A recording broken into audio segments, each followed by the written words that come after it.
ఆరంభకాలమున ఏ మనుజుడు ఈ వ్రతమును చేయుచున్నాడో అతని దుఃఖములు నశించి ధనధాన్య సౌభాగ్యములు పొంది సర్వావస్థలయందును విజయమును పొందును.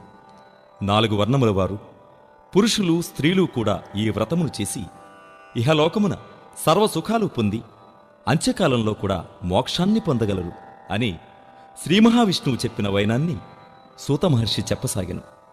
ప్రథమాధ్యాయం సమాప్తం. ఓ మునిశ్రేష్ఠులారా వినండి. కాశీనగరంలో ఒక బ్రాహ్మణుడు అన్నవస్త్రాలు లేక ప్రతి ఇల్లు భిక్షాటనకు తిరుగుతూ ఉండగా శ్రీ మహావిష్ణువుకు దయకలిగి ఒక ముసలి బ్రాహ్మణుడి రూపంలో ఆ బేద బ్రాహ్మణుణ్ణి కలిసి సత్యనారాయణ వ్రతమహత్యాన్ని చేసే విధానాన్ని చెప్పి అంతర్ధానమయ్యాడు. అది విన్న బేద బ్రాహ్మణుడు ఎంతో సంతోషించినవాడై తాను కూడా వ్రతం చేయడానికి సంకల్పించి భిక్షాటనకు వెళ్ళగా ఇంతకు ముందు ఎన్నడూ రానంతగా చాలా